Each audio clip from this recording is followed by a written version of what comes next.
Hello दोस्तों, welcome to sleepy classes. तो आज के प्रीक्योर में हम आपके ज्योग्राफी से जो रिलेटेड आपके करंट अफेयर्स है नवंबर थर्ड वीक के, आज हम वो डिस्कस करेंगे। ठीक है जी।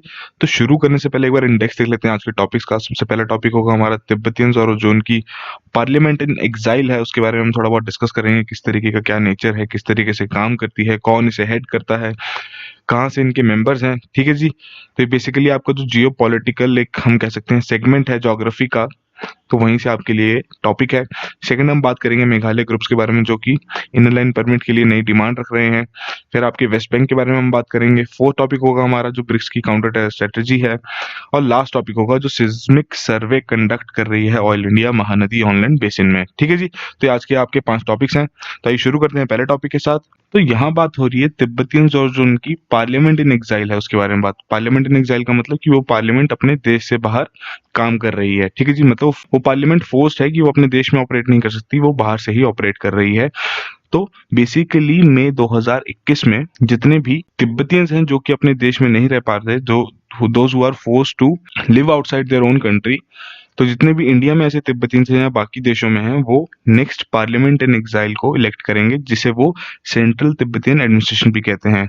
तो जो इनकी ग्रीन बुक है तिब्बतियन गवर्नमेंट इन एग्जाइल की, उसके हिसाब से over 1 lakh Tibetans are settled across India. बाकी आपके काफी देशों में ऑलरेडी प्रेजेंट हैं। ठीक है जी। तो जो तिब्बतियन पार्लियामेंट इन एग्जाइल है, इसके हेडक्वार्टर्स आपके धर्मशाला में हैं, जो कि कांगड़ा डिस्ट्रिक्ट में पड़ता है, हिमाचल प्रदेश के। अगर हम बात करें तिब्बतियन पार्लियामेंट इन एग्जाइल के बारे में, तो बेसिकली जो इसके स्पीकर और जो डेप्यूटी स्पीकर हैं वो हेड होते हैं तिब्बतियन पार्लियामेंट इन एग्जाइल के। ठीक है जी। तो जो 16th Tibetan parliament in exile थी, इस पार्लियामेंट के 45 मेंबर्स थे, जिसमें से 10 रिप्रेजेंटेटिव्स आपके जितनी भी तिब्बतियन प्रोविंसेस हैं, यूमसांग, दोतोय और धोमे, तो यहाँ से 10-10 रिप्रेजेंटेटिव्स थे। ठीक है जी। दो आपके जितने भी 4 स्कूल्स हैं तिब्बतियन बुद्धिज्म और प्री बुद्धिस्ट वन रिलीजन के, इससे इन 4 स्कूल से दो दो रिप्रेजेंटेटिव्स यहाँ से थे।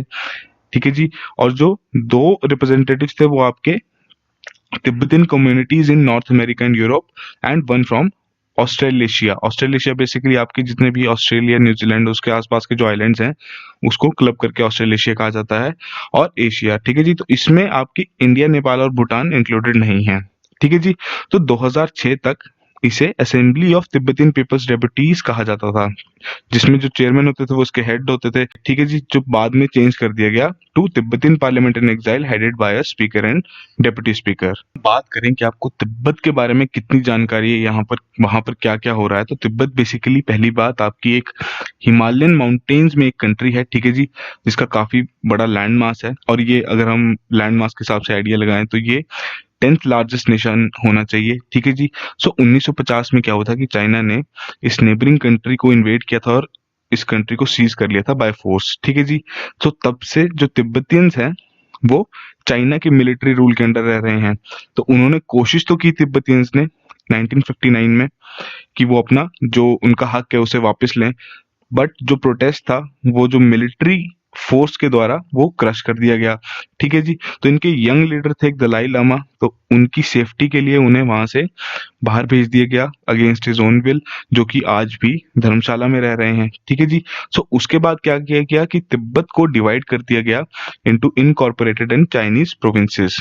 ठीक है जी। तो बेसिकली इसमें आपका एक तार वाला एरिया है जिसे वो तिब्बत ऑटोनॉमस रीजन कहते हैं, और बाकी उनके चाइनीज प्रोविंसेस हैं। नाम तो इसका ऑटोनॉमस रीजन है, बट वहां पे कुछ भी उनके लिए ऑटोनॉमस नहीं है। जो भी वहां पे रूल कर रहा है, China by the way of military वहां पर रूल कर रहा है, और इसीलिए वहां पर माना जाता है कि सबसे ज्यादा ह्यूमन राइट्स वायलेशंस होते हैं। ठीक है जी। हालांकि चाइना यही कहता है कि हाँ जी यहाँ पे तो सब खुशहाली से रह रहे हैं, सब मिल बांट के रह रहे हैं, बट अभी तक वहां पर कोई भी जर्नलिस्ट या टूरिस्ट या फिर कोई भी डिप्लोमेट को अलाउ नहीं किया जाता वहां एंटर करना। ठीक है जी। अभी तक जितने भी तिब्बतियंस हैं वो रेजिस्ट कर रहे हैं चाइनीज फोर्सेस को, और वो चाहते हैं कि जो उनका कल्चर है, जो उनका वे ऑफ लाइफ है, वो दोबारा रिस्टोर किया जा सके थ्रू नॉन वायलेंट प्रिंसिपल्स। ठीक है जी। सो ये बेसिक्स आइडिया था आपका कि तिब्बत में बेसिकली क्या चला है और अभी भी क्या चल रहा है। तो तिब्बतियन कॉन्स्टिट्यूशन के बारे में बेसिकली अगर बात करें तो इसे वो charter of Tibetans in exile कहते हैं। ठीक है जी। तो कॉन्स्टिट्यूशन रीड्राफ्टिंग कमेटी बनाई गई थी दलाई लामा द्वारा 1991 में, जिन्होंने चार्टर तैयार किया था। दलाई लामा ने जी ने इसे अप्रूव कर दिया था। फिर उसके हिसाब से 2001 तक दलाई लामा जी क्या करते थे, 3 नेम सजेस्ट करते थे कैलन की पोस्ट के लिए, ठीक है जी, कैलन कालों भी कह सकते हैं, ठीक है जी, जो कि एक मिनिस्टर थे कैबिनेट में, और जो असेंबली थी वो उन्हें सिलेक्ट करती थी, ठीक है जी। तो जो कैलन त्रिपा थे, जो कि सेंट्रल तिब्बतन एडमिनिस्ट्रेशन के हेड हैं, वो उन्हीं सिलेक्टेड कैलन्स में से इलेक्ट किए जाते थे।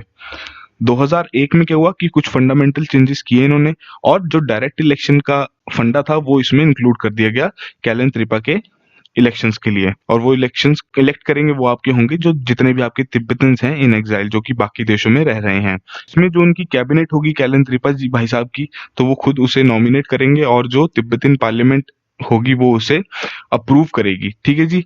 तो 2011 में क्या हुआ कि जो दलाई लामा जी थे उनकी जो पॉलिटिकल लीडरशिप थी वो उन्होंने डिवॉल्व कर दी थी। डिवॉल्व का मतलब उन्होंने कैलन त्रिपा जी को अपनी जो उनकी पॉलिटिकल लीडरशिप थी वो ट्रांसफर कर दी थी, जिन्हें फिर वहां पर सिक्योंग या फिर जो सेंट्रल तिब्बतन एडमिनिस्ट्रेशन है उसके प्रेसिडेंट के नाम से भी बुलाने लगे, ठीक है जी। तो वहां एक टर्म यूज हो रही है आपकी ये सिक्योंग। तो काशाक क्या है, बेसिकली कैबिनेट है सेंट्रल तिब्बतन एडमिनिस्ट्रेशन की, जो सबसे बड़ा एक हाईएस्ट एग्जीक्यूटिव ऑफिस है जिसमें आपके 7 मेंबर्स हैं, ठीक है जी। तो बेसिकली इसको हेड कौन करता है, सिक्योंग, जैसे कि हमने अभी आपको बताया, जो पॉलिटिकल लीडर हैं जो कि डायरेक्टली तिब्बतन पॉपुलेशन जो बाकी देशों में रह रही है उनके द्वारा इलेक्ट किए जाते हैं। जैसे कि आपको बताया 7 मिनिस्टर्स या अपॉइंट करते हैं, सॉरी नॉमिनेट करते हैं, फिर जो पार्लियामेंट का अप्रूवल होता है उस हिसाब से ही ये काम करते हैं, ठीक है जी।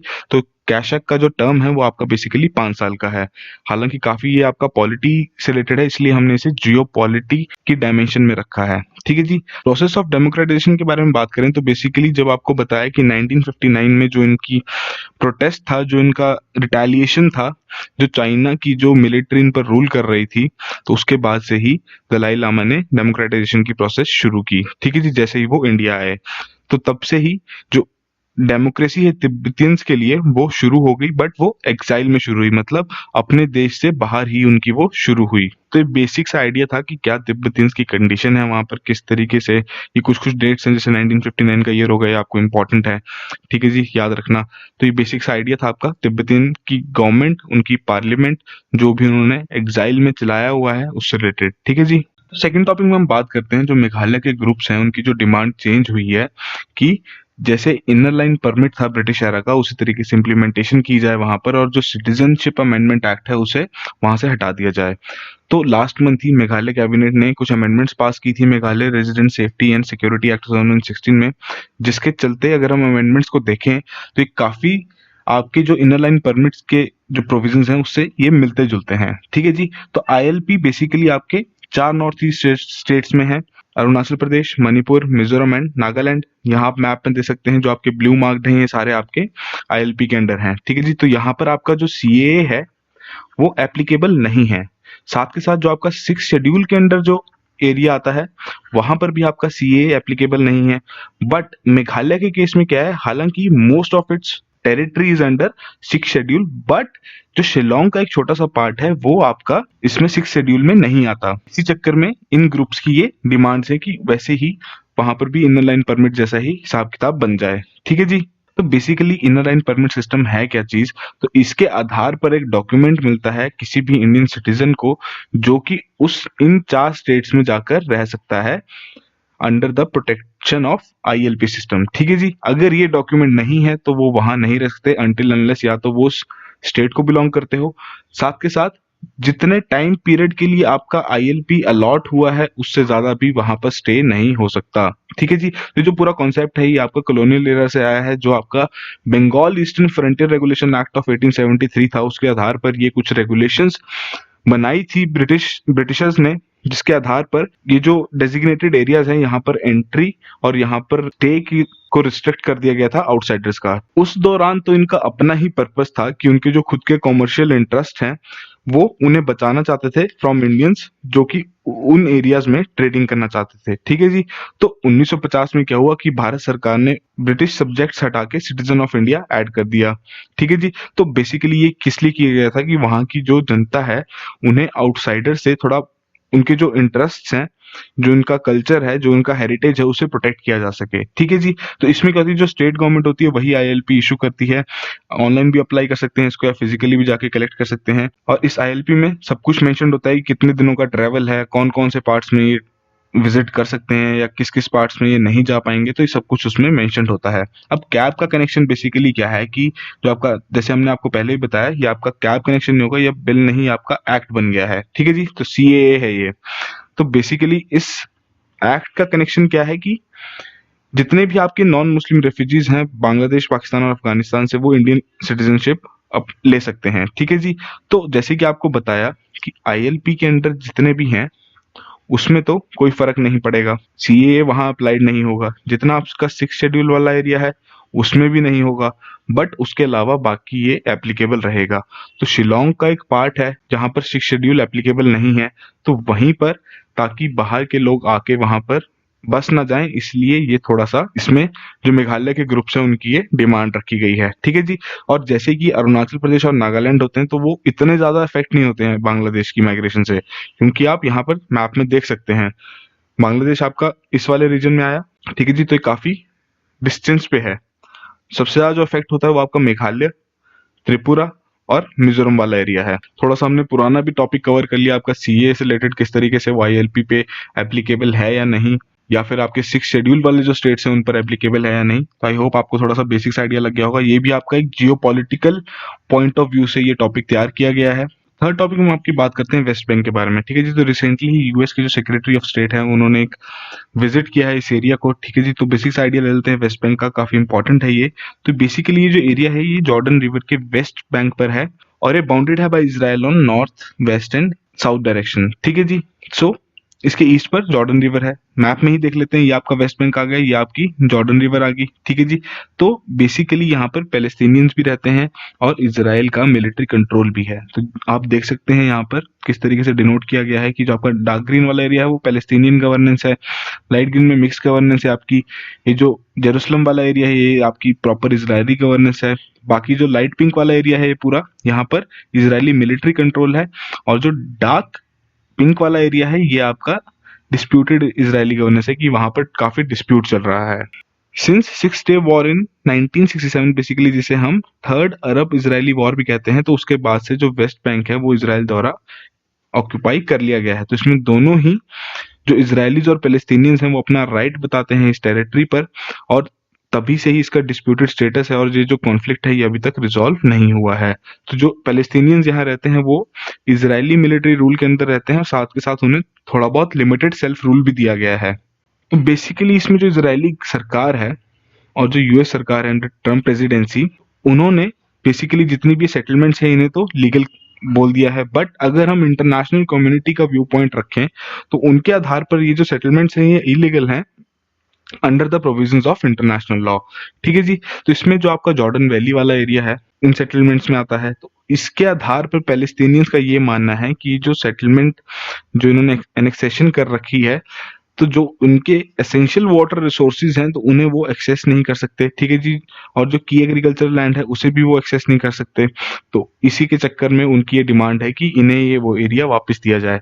हालांकि जो वहाँ के प्रधानमंत्री हैं वो कहते हैं कि इजरायली सॉवरेनिटी जो है वो पैलेस्टीनियंस के ऊपर एनफोर्स नहीं की जाएगी। पैलेस्टीनियंस का ये मानना है कि जो पूरी टेरिटरी है वेस्ट बैंक की और जो आपकी गाजा स्ट्रिप है वो पैलेस्टीनियन स्टेट को दे दी जाए for an independent Palestinian state in future, जो कि उसे ये कहते हैं कि वो उनका हिस्टोरिकल राइट है। हालांकि इजराइल का ये मानना है कि ये जो आपका वेस्ट बैंक वाला जो एरिया है ये काफी हिस्टोरिकल और रिलीजियस इंपॉर्टेंस रखता है उनके लिए, क्योंकि ये जो उनकी जूइश कम्युनिटी है उनकी ये एक एंसेस्ट्रल लैंड है। ठीक है जी। तो इसी के चलते दोनों के बीच में ये कॉन्फ्लिक्ट चल रहा है अभी। साथ के साथ ये सेल्फ डिफेंस और नेशनल इंटरेस्ट को भी एक रीजन रखते हैं कि की क्यों ये एक वजह है कि उन्होंने वेस्ट बैंक पर अपनी सेटलमेंट्स बनाई हैं। ठीक है जी। तो बेसिक्स आइडिया था आपका। तो इसमें आपके जो वेस्ट बैंक की प्रॉपर्टीज हैं, जो आपको मैपिंग क्वेश्चंस में भी जनरली पूछा जा सकता है कि इसके वेस्ट में जॉर्डन रिवर लाई करती है या ईस्ट में या इसके नॉर्थ साउथ में कौन कौन सी कंट्रीज हैं, तो ये आपको थोड़ा सा बेसिक्स आइडिया होना जरूरी है इस चीज का। ठीक है जी।